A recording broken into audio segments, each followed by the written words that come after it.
제가 먼저 성경 말씀을 읽어보도록 하겠습니다. 개역 성경부터 읽겠습니다. 우리가 알거니와 하나님을 사랑하는 자, 곧 그 뜻대로 부르심을 입은 자들에게는 모든 것이 합력하여 선을 이루느니라. 이번엔 현대인의 성경으로 한번 보겠습니다. 하나님을 사랑하고 그분의 계획대로 부르심을 받은 사람들에게는 결국 모든 일이 유익하게 된다는 것을 우리는 알고 있습니다. 마지막으로 공동 번역입니다. 하느님을 사랑하는 사람들, 곧 하느님의 계획에 따라 부르심을 받은 사람들에게는 모든 일이 서로 작용해서 좋은 결과를 이룬다는 것을 우리는 압니다. 이상주의자였던 제 아버지는 성장기에 무척 어려운 시절을 보내셨습니다.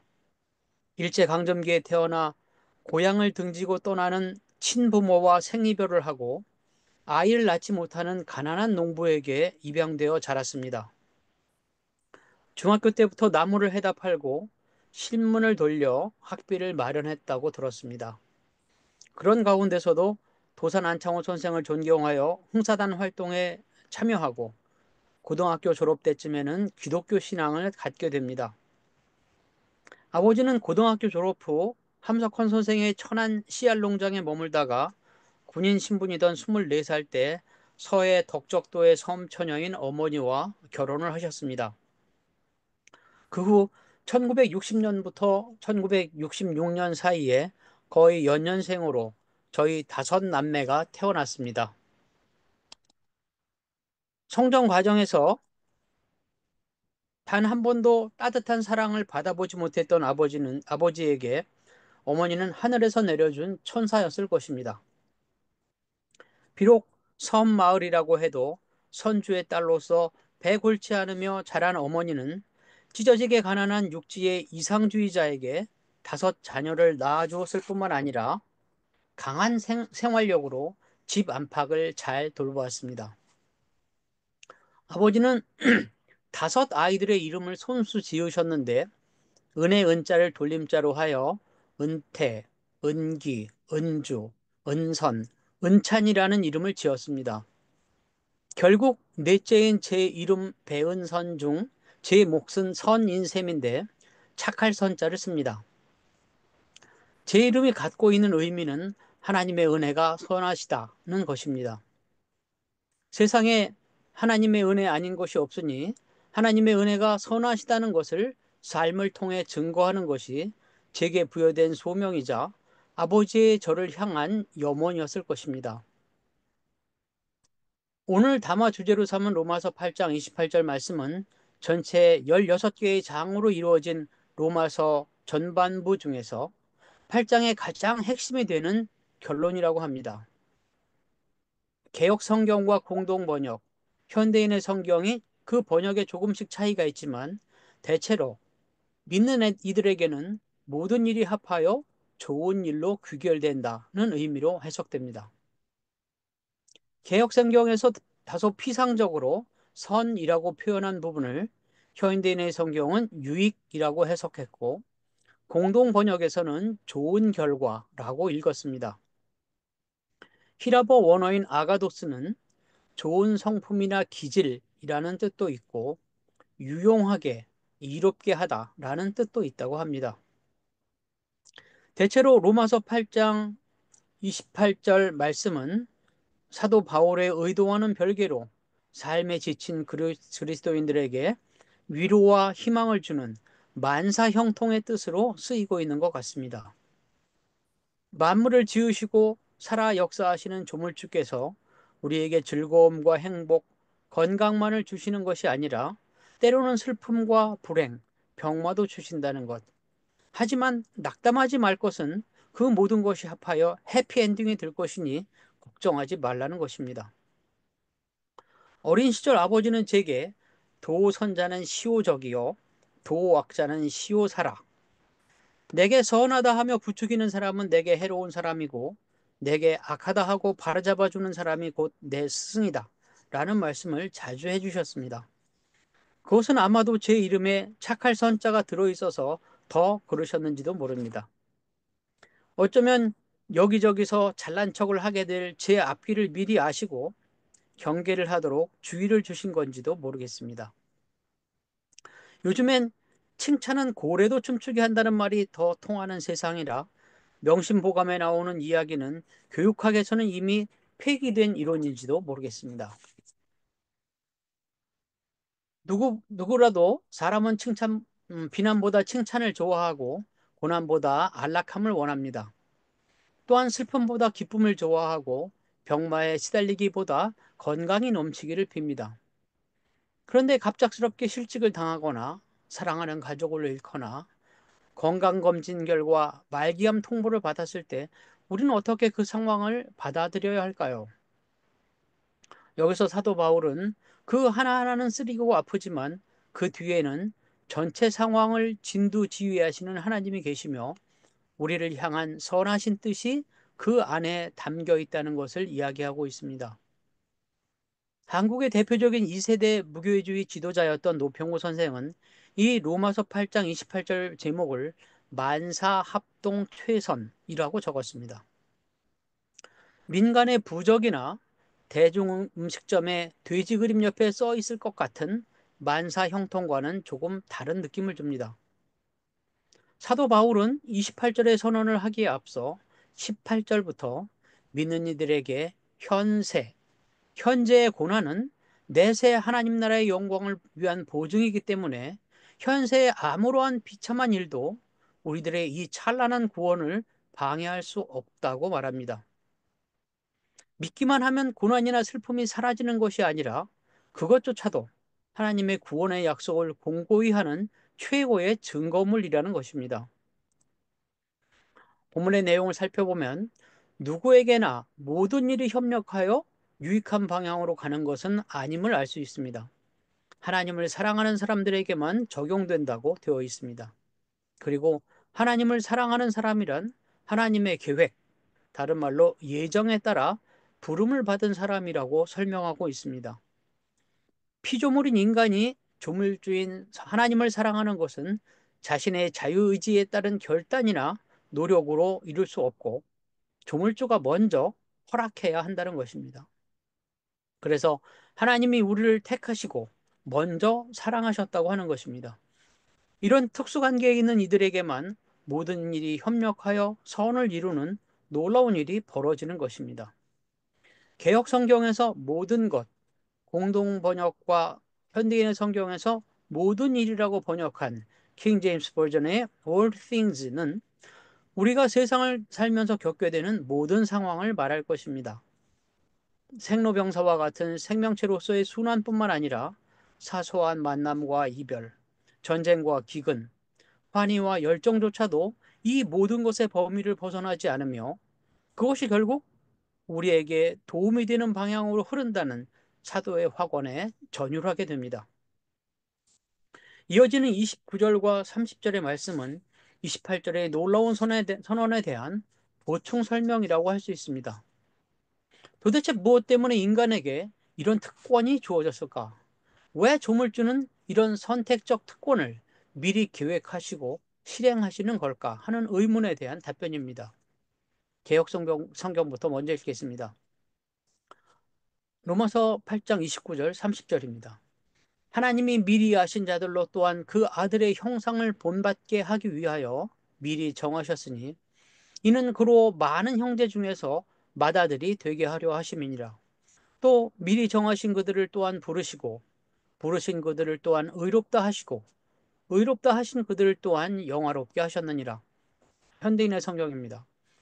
하나님께서는 미리 아신 사람들이 자기 아들의 모습을 닮게 하시려고 그들을 예정하시고 그리스도가 많은 성도들 가운데 맏아들이 되게 하셨습니다. 하나님은 예정하신 사람들을 부르시고 부르신 그들을 의롭다고 인정하시고 의롭다고 인정하신 그들을 또한 영화롭게 하셨습니다. 마지막으로 공동번역입니다. 하느님께서는 이미 오래전에 택하신 사람들이 당신의 아들과 같은 모습을 가지도록 미리 정하셨습니다.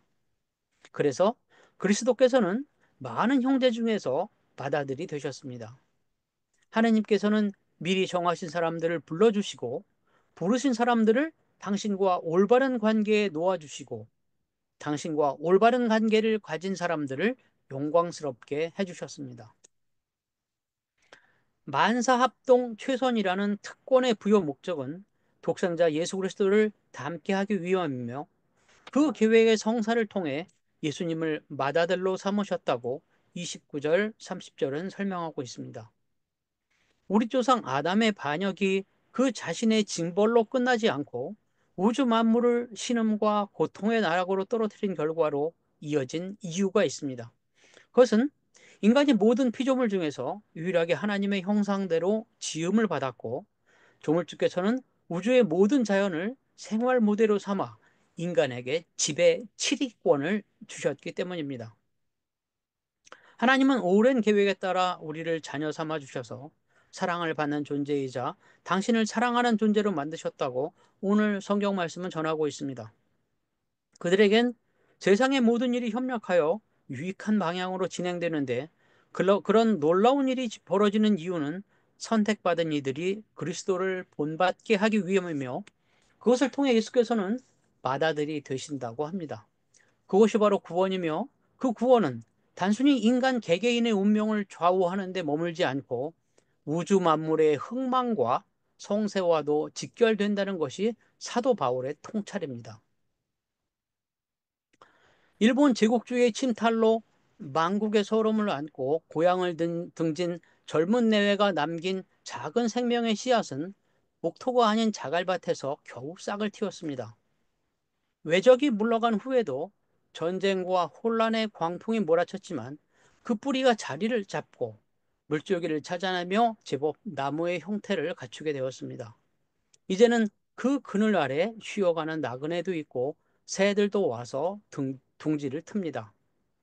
어쩌면 눈보라와 폭풍은 나무가 점점 더 뿌리를 깊고 넓게 내리게 만든 계기가 되었을지도 모릅니다. 네, 이상입니다. 예, 배원선 형제님의 그 진 모습을 볼 수 있는 아주 귀한 담화였습니다.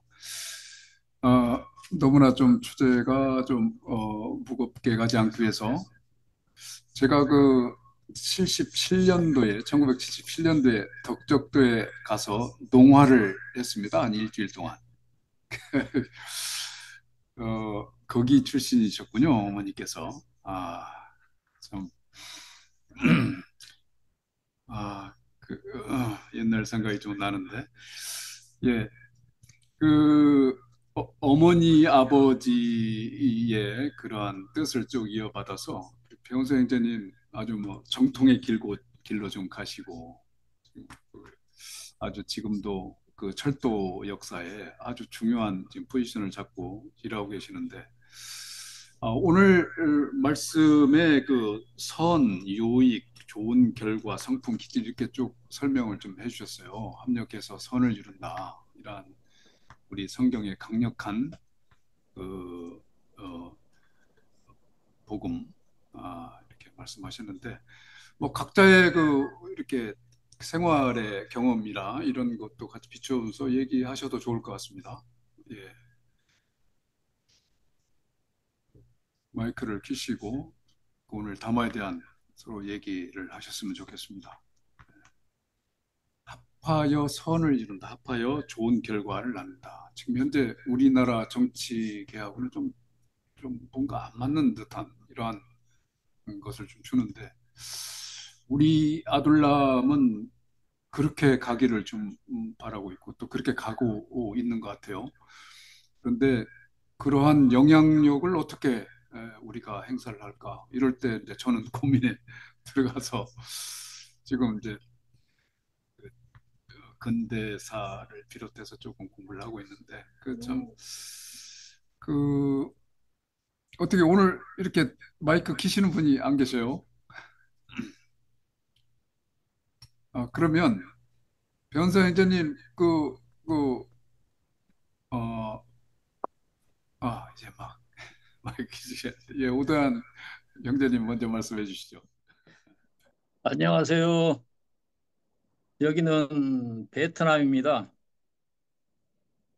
저기 집사람 칠순 생일로 아이들이 돈을 대서 여기 베트남 아주 쾌적한 푸꾸옥이라고 하는 그 휴양촌에 와서 지금 4박 5일째 휴양을 즐기고 있습니다. 오늘 그 예배에 참석하기 위해서 여기는 지금 한국과 2시간의 차이가 있기 때문에 여기 시간으로는 아침 8시에 예배에 참석을 했습니다.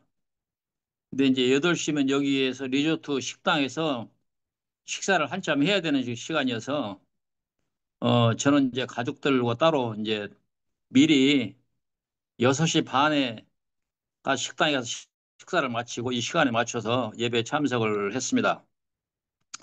오늘 말씀의 그 담화를 통해서 큰 은혜를 받았습니다. 근데 이 말씀을 우리가 생각을 할 때에 두 가지로 나누어서 생각해 보는 게 좋다는 생각이 들고 이 말씀의 참뜻이 무엇인가 그 하나하고 그리고 이 말씀을 받는 사람들이 어떻게 살 것인가 이제 이 두 가지 문제로 우리가 이 말씀을 접근해 볼 수가 있다고 보는데 이 말씀의 참뜻에서 지금 얘기하는 것은 이제 시간적으로도 그렇고 또 제가 그걸 다 설명할 필요도 없이 여기에 참여하는 우리 형제들은 다 어느 정도 이해할 것이라고 생각이 되고 이 말씀을 받는 사람들이 어떻게 살아갈 것인가에 대해서 오늘 담화하는 그 형제님의 그 가족사가 우리에게 매우 훌륭하게 설명하고 있다. 그런 느낌이 들었습니다. 제가 사역을 했던 덴마크의 얘기를 조금 하면 덴마크에는 이제 공동묘지가 시내 한 복판에 있고 시내 교회가 있으면 교회 주변에 마당이 공동묘지입니다.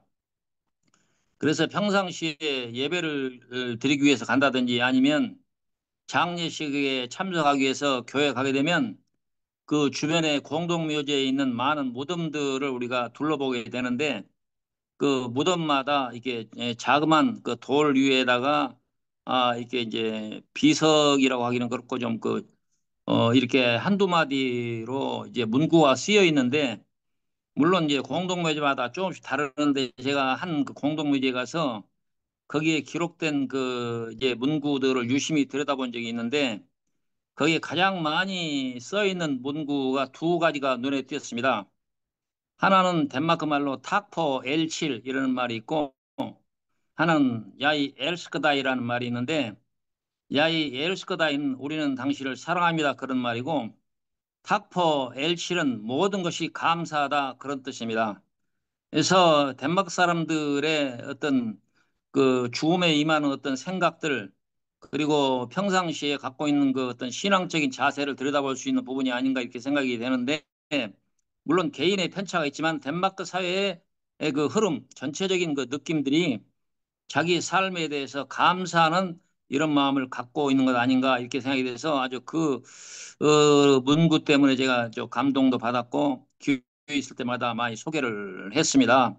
그래서 이제 무덤의 주인공들마다 인생을 갖다가 우리가 일반적으로 느끼는 것처럼 좋은 행복한 그런 인생만 산 것이 아니라 어떤 경우를 보면 아주 어려서 이제 그 비석마다 어디에 언제 태어났고 언제 죽었다고 하는 것이 기록되어 있는데 어떤 경우에는 뭐 20대 어떤 때는 10대 때 이렇게 죽은 이런 사람들도 공동묘지에서 보는데 그 사람들도 역시 탁포 L7 모든 것이 감사하다 이렇게 쓰여 있습니다.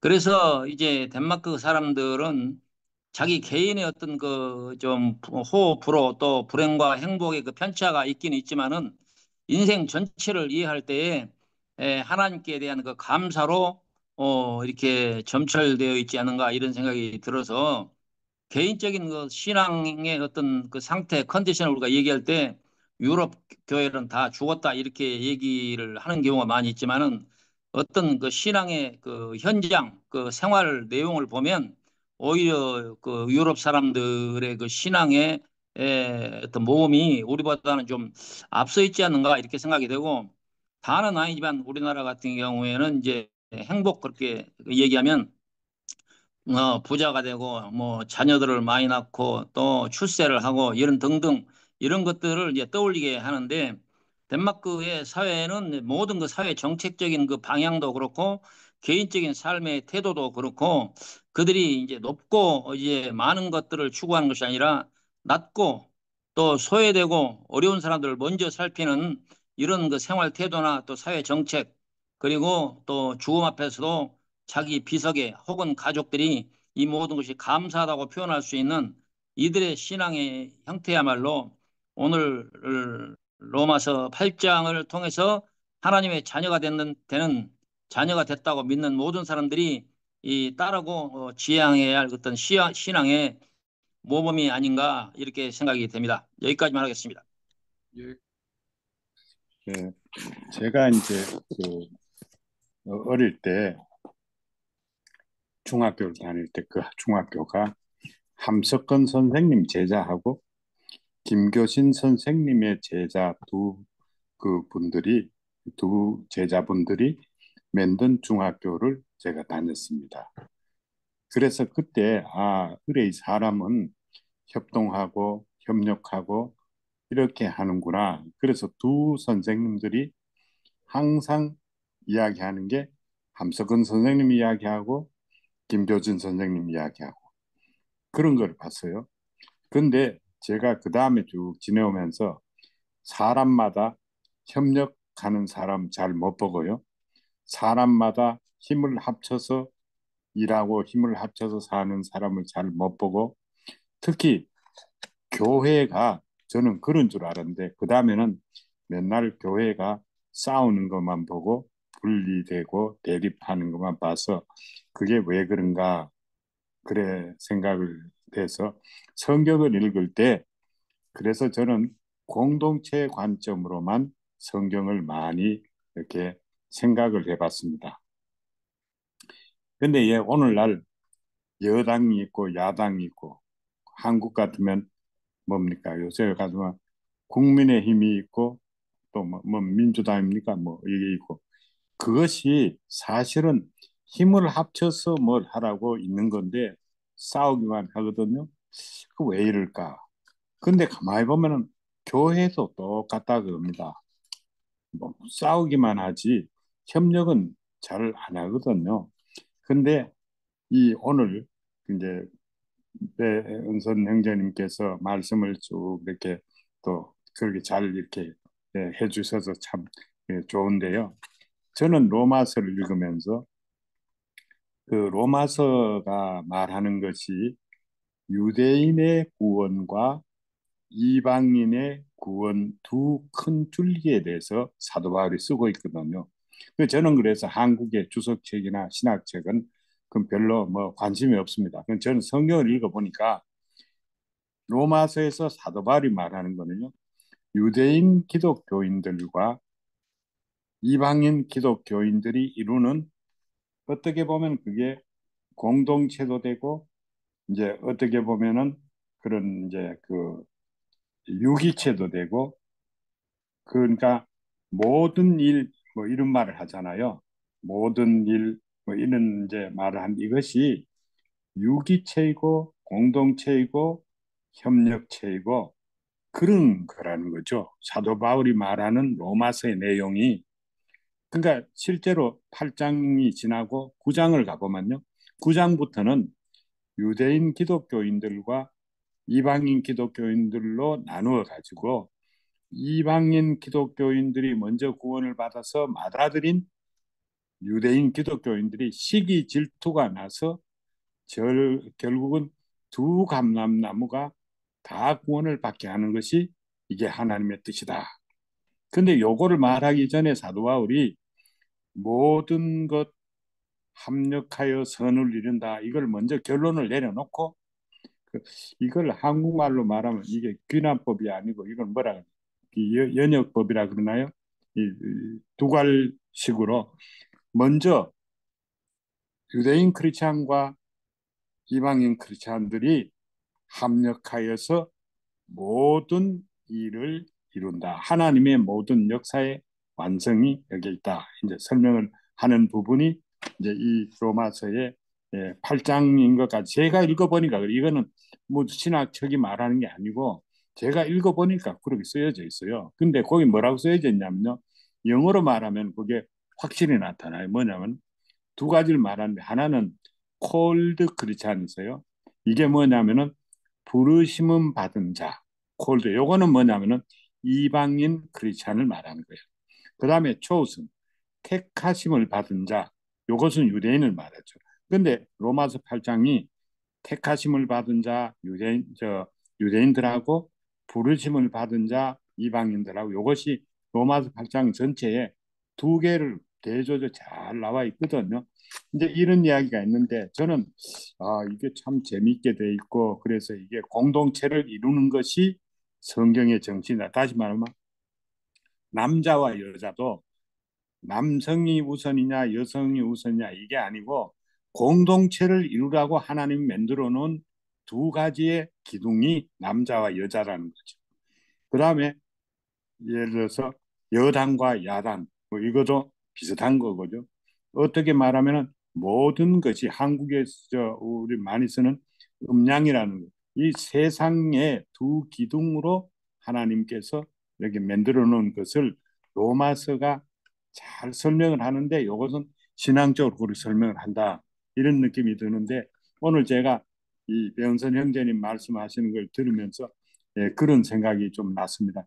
정말로 모든 일이 뭐냐 이럴 때 이 모든 일은 하나님의 나라를 말하는데 이것은 뭐냐면은 이방인 아니면은 유대인 아니면은 남자와 여자 아니면 잘난 사람 못난 사람 강한 자 약한 자 모든 사람이 어울려서 하나님의 유기체 공동체 생명체를 이루는 걸 말한다. 이제 이런 생각이 좀 났습니다. 이게 저는 맞는지 틀린지는 상관이 없어요. 흥미있는 성경은 공동체다. 성경은 갈라지는 게 아니고 싸우는 게 아니고 대립하는 게 아니고 협력하는 것이고 합하는 것이고 하나님의 아들은 하나 되는 게 진짜 외기다. 저는 그렇게 생각을 해서 싸우는 교회는 저는 교회를 보지 않습니다. 싸우는 정당 그건 잘못된 거로 봅니다. 싸우는 부부 그거는 틀렸다고 봅니다. 그 부부싸움 자꾸 하면 천당 갈까? 저는 못 가지 않겠나. 좀 은근히 그런 생각이 좀 듭니다. 이상입니다. 예, 고맙습니다. 배은성 형제님은 어떻게 생각하세요? 권혁대 형제님의 말씀에 배은성 형제님은 어떻게 생각하시나요? 제가 그 생각은 못했습니다. 부르심을 받은 자가 이방인, 택하심을 받은 자가 유대인. 그 생각은 못했는데, 지금 말씀을 들으니까, 맞는 말씀 같습니다. 예, 예, 그 로마 교회의 두 기둥이 부르심 받은 자하고 택하심 받은 두 기둥이 합력해서 하나님의 나라를 진짜 하나님이 하시는 모든 일을 이룬다. 그 바울이요 아주 쉽게 말하겠어요. 평범하게 뭐 어려운 신앙 뭐 이런 거 가지고 말하는 게 아니고 그냥 쉽게 뭐 틀림없다 뭐 이런 식으로 말해요. 그 우리도 가만히 보면요 부부가 모여서 할 때 두 사람이 해서 진짜 합력하여 선을 이루고 공동체를 이루고 모든 것이 형통하게 된다. 그런 걸 말하는 거예요. 저는 그렇게 쉽게 이해를 합니다. 예. 양보영 자매님 이어서 말씀하시죠. 저기 하여튼 그럼 사람이 제가 이제 왜 사는가 이거에 대해서 생각하게 되거든요. 뭐 하나님이 우리가 저기 부모님이 우리 태어나게 한 게 아니라 우리가 태어난 것 자체가 하나님이 창조하셨기 때문에 우리가 태어난 거잖아요. 그 만든 것도 우리가 부모님이 아무리 아기 낳고 싶어도 못 낳고 하는 사람 많잖아요. 그랬는데 이제 이게 살적에 보면은 그럼 살아서 이 부르신 자는 택함 받은 자는 어떻게 살아야 되냐? 택함 받은 자든 어떻게 됐든 간에 우리가 택함을 입으려면 어떻게 살아야 되는가? 그거 보면은요. 명예와 부만 쫓아서 그냥 정말 세상적인 쾌락이죠. 세상적인 쾌락으로만 쫓아서 사는 사람들은요. 항상 불안한 게 있습니다. 죽을 때까지. 그래서 솔로몬이 뭐 이 세상이 다 헛되고 헛되다 그러잖아요. 다 불안합니다. 그렇지만 이제 우리가 정말 우리가 그렇게 저기 살기는 없지만 돌 닦은 사람처럼 이렇게 이제 뭐 다섯구 유영목 선생님 같은 그분이 나중에는 정말 하나님의 부르심을 받고 선택을 받고 그 사람은 초우준 피플 같아요. 그 사람이 그 영적인 걸 추구하면서 그 결혼 생활까지 포기하면서 자기 와이프랑 결혼 생활까지 포기하면서 혼자서 산에 가서 사셔요. 그러면서 굉장히 혼자서는 아주 죽을 때까지 만족하면서 불안함 하나도 없이 그분의 글을 읽어보면은 너무너무 하나님과 사랑을 갖다 100% 만족하면서 아주 이거 영적인 충족과 이제 모든 걸 굉장히 그걸 다 누리고 사시거든요.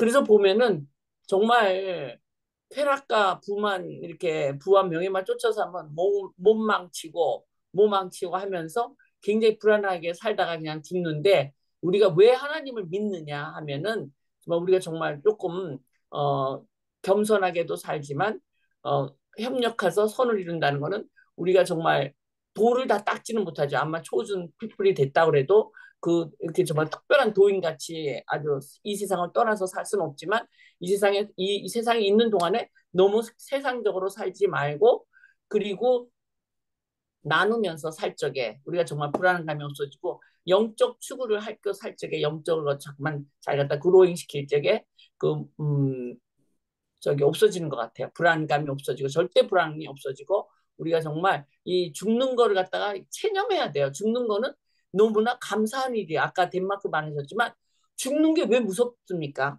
죽는 거는 하나님이 빨리 오려면 감사하죠. 그러니까 여기서 뭐 그렇게 그렇지만 우리가 막 아프면서 죽는 걸 대다 싫어하니까 정말 갑자기 이렇게 빡 가면은 좋은데 막 너무 아플 때 이제 너무 저간 거 아닌가?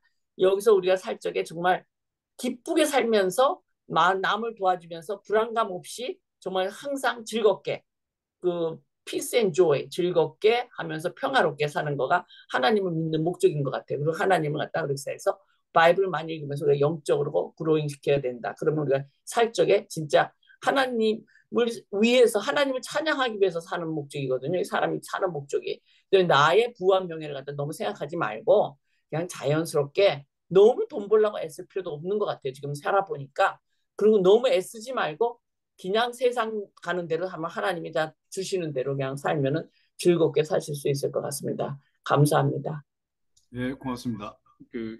뭐 31절에 뭐 그런즉 해가지고 이 결론이 좀 나오는 것 같아요. 하나님이 우리를 위하시면 누가 우리를 대적하겠냐 하는 아마 이게 저희 기독교를 택한 여러 나라에서 가장 이 강력한 힘을 발휘해가지고 좀 민주주의도 그래서 발전이 되지 않았나 이런 생각까지 들 정도입니다.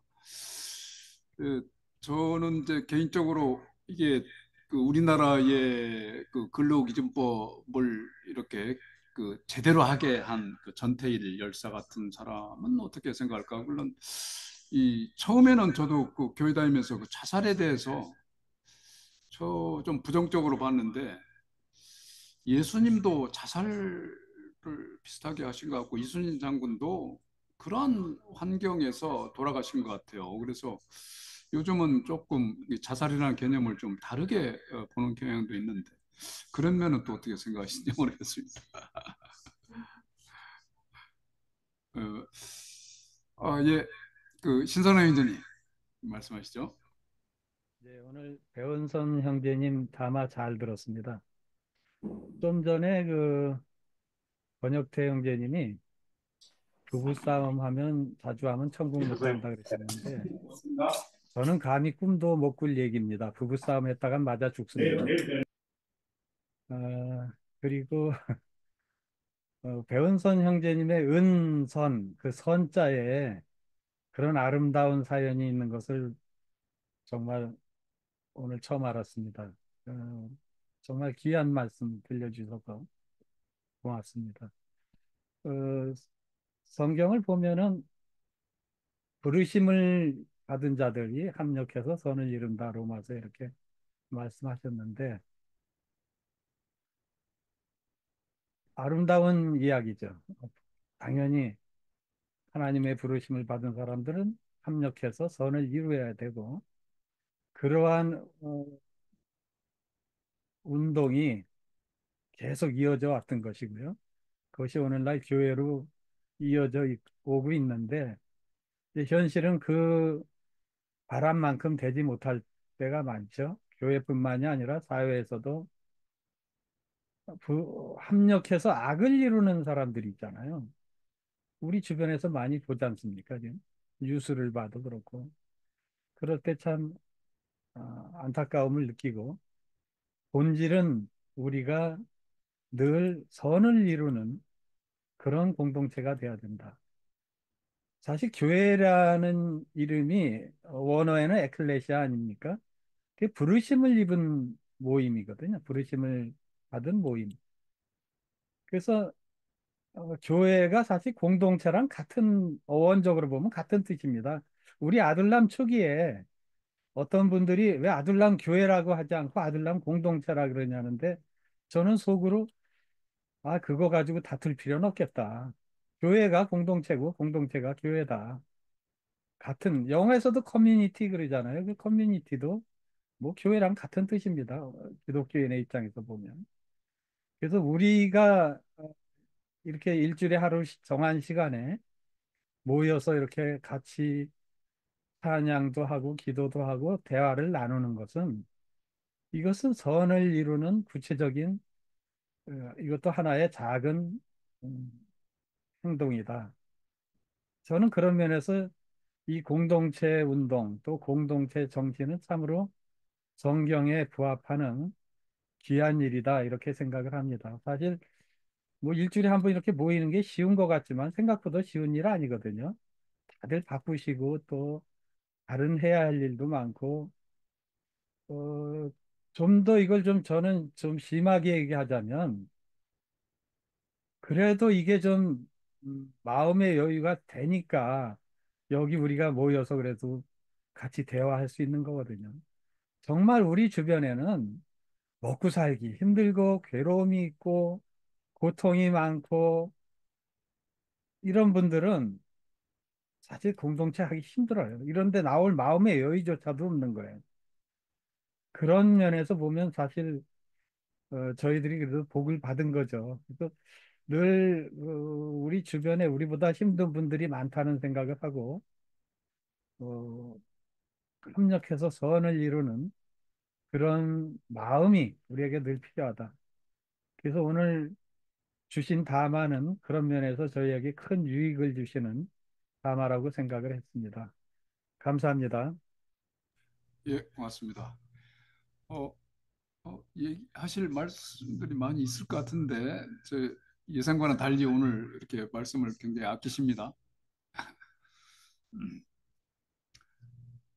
어, 또 한두 분 더 말씀 들어보고 예, 마무리하도록 하죠. 제가 마이크 켰는데 모르신 것 같아요. 그래서 박찬수 자매님도 키셨네요. 네. 저는 짧게 제가 하고 싶은 말을 신성라면님이 다 하셨던 것 같아요. 저도 비슷한 생각을 들으면서 했거든요. 이 과연 선이라는 게 뭘까? 너무 추상적인 부분이 있는데 지금 이 시간 저도 가운데가 선이지 않습니까? 이름이? 착할 선은 아니에요. 그런데 뭐 아버님이 지어 주셨으니까 어쩔 수 없이 저 쓰고 있지만 이 선이라는 것은 추상적인 내용인데 오늘 같이 이 자리에 모여가지고 있는 것 자체가 참 선이 아닌가 그런 생각을 저는 가졌어요. 어, 또 이전부터 이렇게 이 아둘람 모임을 하기 위해서 양보영 자매님이라든지 박성숙 자매님 이로 오랫동안 이렇게 이 자리에서 꿋꿋이 이렇게 지켜주시는 그런 분들이 계시기 때문에 우리가 아둘람 온라인 공동체라는 선을 이룰 수 있는 거 아닌가 그런 생각을 하면서 안미 자매님도 여러 사람 있습니다. 죄송합니다. 근데 그런 것이 아닌가. 그래서 우리 모두가 선을 이루는 그런 자들이 아닌가 그런 생각이 들어서 그 말을 하고 싶었습니다. 예, 이상입니다. 예, 이어서 말씀하시죠. 우리 박찬수 자매님. 네, 오늘 그 본문 말씀은 우리 기독교인들이 되게 좋아하는 말씀이고 또 되게 많이 익숙한 그런 말씀입니다. 어려운 일이 있을 때 합력해서 선을 이루어 이거 너무 흔하게 우리가 그 말로 위로하고 또 스스로도 위로받고 이런데 우리가 하나님을 믿고 이러는 것도 이걸로 함축되어 있지 않나? 내가 시련이 있지만 소망이 있다 하는 게 성경 전체에서 저는 그 내용이 다 들어있다고 이렇게 느껴지거든요. 그래서 그 소망이 없으면 우리가 그 소망을 가지지 않으면 뭐 우리가 이 하나님을 믿을 수 있겠는가? 아니, 그 근본이지 않을까 좀 이런 생각을 하고요.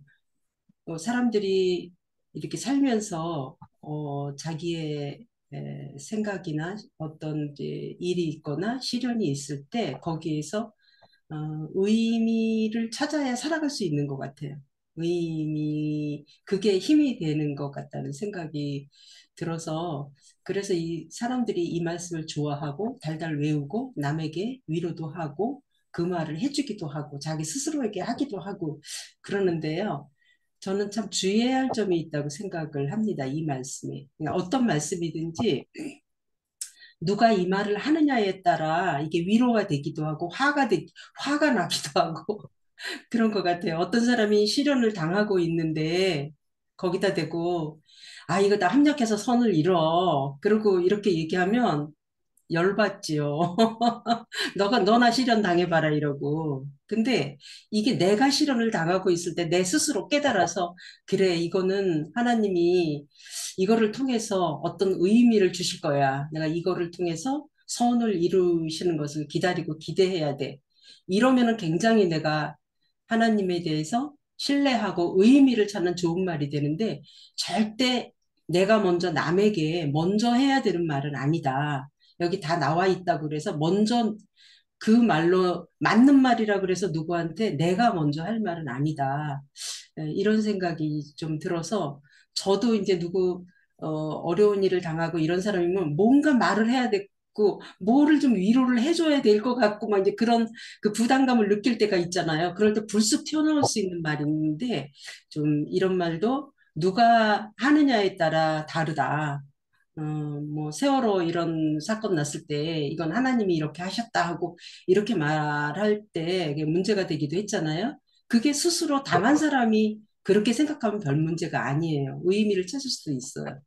그래서 그런 말을 주의해야 되겠다. 좋은 말씀인데 누가 하느냐가 중요하다. 이런 생각을 했습니다. 이상입니다. 네, 감사합니다. 오대환 형제님 또 하신 말씀 있으세요? 어, 그 성경 구절에서 이제 합동하여 유익함을 얻는다 이 말씀이 굉장히 큰 그 교훈을 주는 말씀이라고 생각이 되는데 성경이 우리에게 주는 그 교훈의 대부분이 나 혼자 있을 때 어떻게 내가 태도를 취할 것인가 이런 것에 대한 것보다는 누군가와 같이 있을 때 서로 관계에서 어떻게 행할 것에 대한 교훈들이 대부분이다 그렇게 생각할 수가 있습니다. 그래서 이제 우리가 서로 협력했을 때에 이루어질 수 있는 그 효과, 그런 거에 대해서 우리가 이제 실증적이거나 또 역사적으로 이제 증명이 많이 되는 부분인데, 지난 주일이 그 전체 이제 그 세계에서 대체적으로 추수감사절로 지키는 그 주일이었는데, 이제 그 추수감사절의 유래를 할 때 이제 그 퓨리턴 그 청교도들이 스코틀랜드에서 미국에 도착해서 추수 그것들이 곡식을 심고 추수 그 이듬해 추수한 것에 대한 감사로부터 추수감사절이 시작되었다 이렇게 일반적으로 이제 알려져 있는데 그것과 함께 우리가 놓치지 말아야 할 부분들이 뭐냐면은 그 타고 왔던 메이플라워 선상에서 그들이 그 배에서 내리기 전에 메이플라워의 그 서약이라고 하는 것을 했던 것을 아마 아실 겁니다. 그 서약이 그 민주주의의 기초의 법이 되었다 그렇게 알려지고 있고요. 근데 이미 이제 그때 메이플라워 그 청교도들이 그 땅에 도착하기 이전에 또 잉글랜드와 프랑스, 네덜란드 여기 사람들이 와서 식민지 개척을 했었더라고요. 우리는 일반적으로 이제 청교도들이 가장 먼저 그 땅에 대해서 뭐 새로운 나라를 개척했다 그렇게 알고 있는 경우가 많은데 그렇지 않고 벌써 20 몇 년 전부터 거기에 식민지 개척에서 부분적으로 식민지가 형태를 이루고 있을 때에 뒤늦게 간 이 사람들이 그 먼저 간 사람들과 다른 점이 있다면 한다면 그 메이플라워 선상에서 민주주의의 기초가 될 만한 그런 내용들을 가지고 서약을 했다는 사실이고 그것이 후에 미국의 이제 다수 이제 일어나는 그런 식민지의 기초 법이 되었고 후에 미국 독립이 됐을 때 독립의 그 법이 기초가 되었고 그리고 세계 민주주의의 그 법이 되었거든요.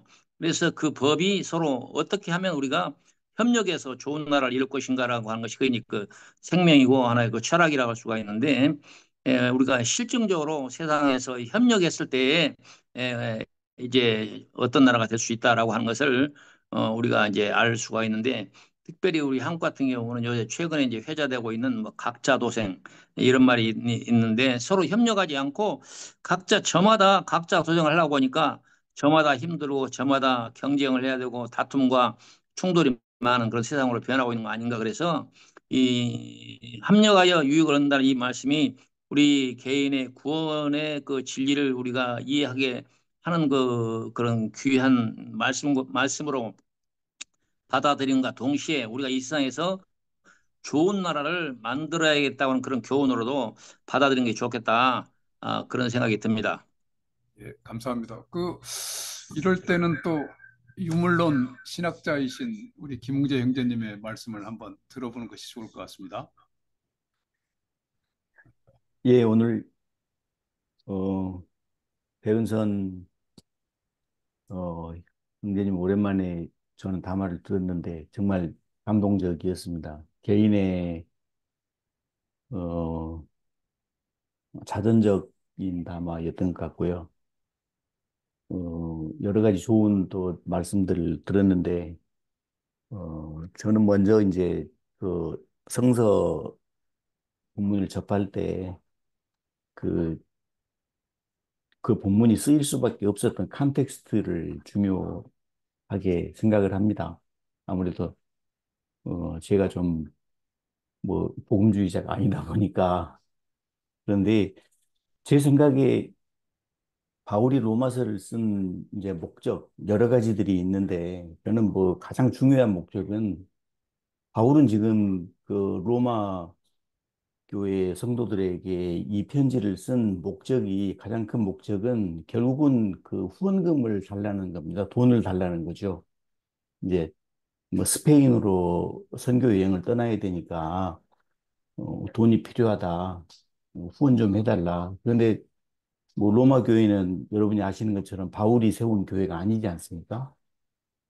그 전에 바울 가본 적도 없고 그렇기 때문에 뭐 결국 자, 왜 여러분들이 나한테 돈을 생면부지의 사람한테 돈을 줘야 하는가를 이유를 이렇게 자세히 적어 놓은 것 같고요. 이제 그리고 맨 마지막에는 나 거기 아는 사람 많습니다. 당신들 가운데. 그게 이제 16장에 보면 누구누구 내가 잘한다, 누구누구 내가 잘한다, 뭐 이런 얘기들을 쭉 쓰거든요. 그럼 결국에서 여기서 선이라고 하는 것, 근데 과연 어떤 걸 의미하겠는가? 이게 또 상당히 중요할 것 같습니다. 사실 선이라고 할 때 그 영어로는 그냥 good이라고 번역이 돼 있고 우리말로도 한자로 선 이렇게 되어 있는데 사실 그 제가 알기로 그 신약성서에 그 선이라고 하는 단어는 이제 두 가지가 쓰인 걸로 알고 있습니다. 뭐 아가도스라는 단어가 있고 그다음에 칼로스라는 단어가 사용이 됐거든요. 뭐 두 가지 그 우리는 언어하고 그 문화적인 언어 그 개념이 이제 뭐 히랍 사람들과 전혀 다르기 때문에 우리는 그걸 구분해낼 수 없습니다. 그런데 분명히 둘 중에 어떤 것은 더 본질적인 어떤 신과의 관계성 속에서 본질적인 선을 이야기할 것이고 또 어떤 것은 윤리적이고 도덕적인 선. 그러니까 어떻게 행할 때, 아, 이거 좋다. 라고 나타날 때 그 선을 그 의미할 것입니다. 근데 바울도 사실은 이 두 가지 단어를 막 혼동해서 사용했더라고요. 그래서 이거다 저거다라고 구분할 수는 우리는 할 수 있는 능력은 없고요. 그다음에 히라보에서 또 가장 그 이제 선, 정의 뭐 이런 걸 이야기할 때는 뭐 플라톤을 이야기 안 할 수가 없거든요. 플라톤은 자기의 그래서 이제 선이라고 하는 개념, 그것을 아레테라는 단어를 써서 이야기를 했거든요. 그러니까 이것도 영어로 번역하기 참 어려운데 가장 쉽게 말하면 이렇게 탁월한 걸 있잖아요. 탁월한 거. 야, 탁월하다. 예, 그때 아레테라는 걸 쓰기도 하고 정의라는 표현을 쓸 때는 또 텔로스를 쓰기도 해요. 어떤 목적, 어, 그런 그 의미로 사용 이렇게 되는 것 같습니다. 문제는 그러면 여기서 중요한 것은 바울이 말하는 것은 협력해서 선을 이룬다 할 때 그 선은 뭘 의미하는 것이고 그 선을 통해서 바울이 의도하고자 하는 것은 무엇인가? 그걸 우리가 파악하는 게 중요하다고 생각합니다. 그런 의미에서 저는 실천적으로 방금 그 박정섭 그 가미님께서 말씀하신 그 접근 방법, 어, 우리가 선을 뭐라고 규정하는 것보다는 어떻게 우리 실생활 가운데서 관계성 속에서 선이라는 것을 느낄 수 있도록 접근하고 행동하는가. 이게 중요하지 않을까 생각합니다. 솔직히 지금 바울에게 선은 뭐겠습니까? 돈 많이 주는 게 선이겠죠. 협력해서 선을 이룬다. 이 말은 어찌 보면 한 푼, 두 푼 다 모아서 많이들 나한테 좀 보내주십시오.